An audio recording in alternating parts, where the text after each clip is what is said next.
Back to the channel. So, new rear tyre to go on the bike. Heidenau K60 Scout 120/18 normal. Last one's done 5,000 miles. Getting flat now. So the old question about getting this back end off these bikes, nightmare, isn't it? It's the Achilles heel of the Classic 350. Well, Warro, hi Warro, down in Oz, he has come up with such a genius simple idea from his experience with his Bullet 500s. So what he does, he takes the seat off, he takes that bolt out, and apparently the whole thing pivots up. He disconnects the lighting wire. So I'm going to try his idea. I'm giving him full credit for this. Now, why the Royal Enfield not do a video showing this? We've always taken our hair out. There was a man that obviously knew all along. So what we do, if you remember, I've got a quick release system for my springs. Took an idea that Tiger Ness did, changed it a bit. Hi Ian, another credit goes to Tiger Ness for this. He'll get mentioned in the credits as well. My seat is ground underneath the bracket and it's only held on with this one. So I'll take it out and let you see it. I've got two 12mm sockets. What I'm going to do is put a box section in. That should work out better for getting that out. So just drop. Pull that out.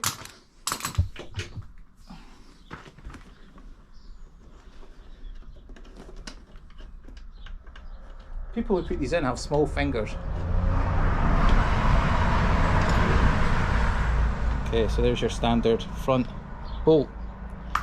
And then if you watch, all I do is squeeze the springs in, unclip them, and there's my cutaway, which slots into those two holes. So you leave the back bolt on that holds the rack on. That's the wiring that he unplugged. I'm just going to see what play there is first with this.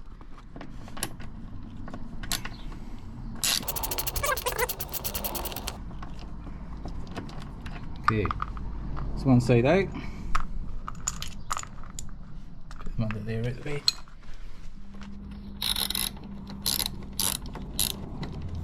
Okay, so that's both bolts out. So this should, in hindsight, hinge up. Just need to watch that wire doesn't go tight.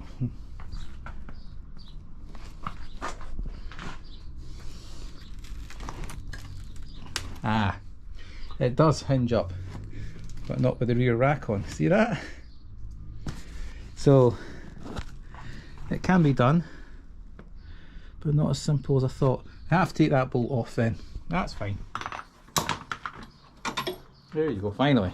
Bolt's out. A bit dirty, isn't it? So what happens now?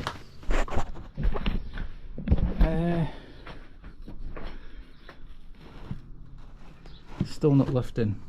Ha! It's the rear shocks. So I can confirm here that you can't just take the back mudguard up if you've got a rear rack.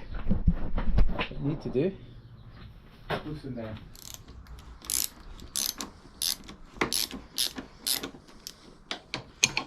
So these just need loosened, not taken off. Right, there you go, look. So we're ready for the lift off. Watch this. Now watch that wiring.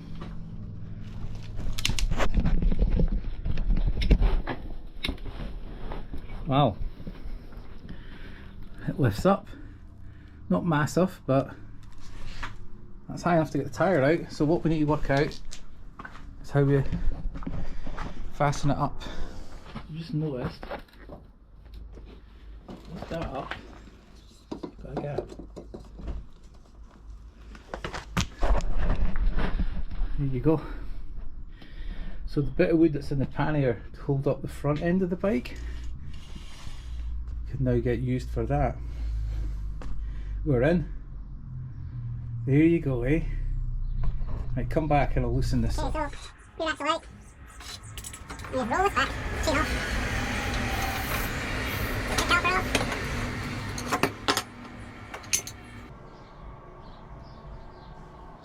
Axle out, spindles out, look at that. There you go. You can get the wheel out, no problemo. So it's not ideal for everyone, but if you don't have a rear rack, you don't have to take those, loosen those bolts and pull this up. So you don't have to do a balancing act, that's the thing. So if you didn't have that rack, this would be a piece of cake, wouldn't it? So again, thank you Warro for bringing this up. So I'm going to change the tyre now. I'm not going to bore you with that. I'll give you a time lapse of that going on. I'm not forgot Glen Owen. I told you I'd get you a couple of these made. They're just Winchester cartridge shells. Right, first of all, before I do that, so bit of heat shrink onto my tyre reverse to stop the rims getting chipped. Remember last time I chipped my rims?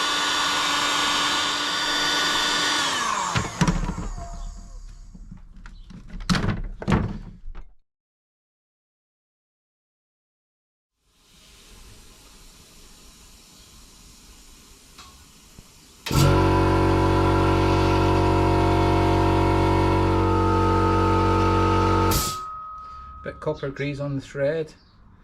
It's up to 40 and it's out on the bead. And do. Right. One tyre ready, look at that. Rolls in. There you go, can roll the chain in, the wheel in, Jesse. And get our back wheel back in.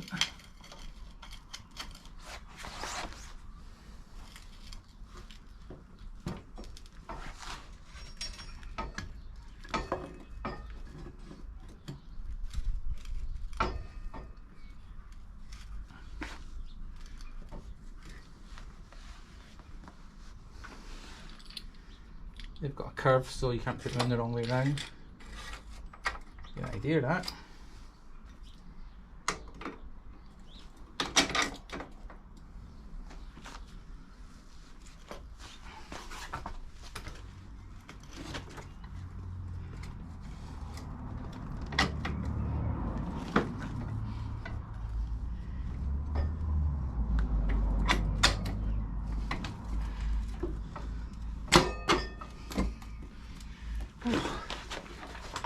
Okay.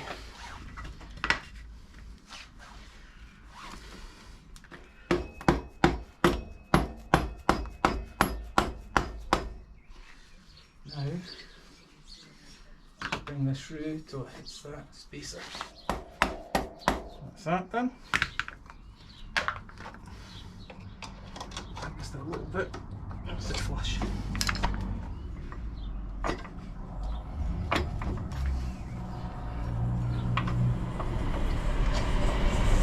There you go. That wasn't too bad. That's sweating buckets. See,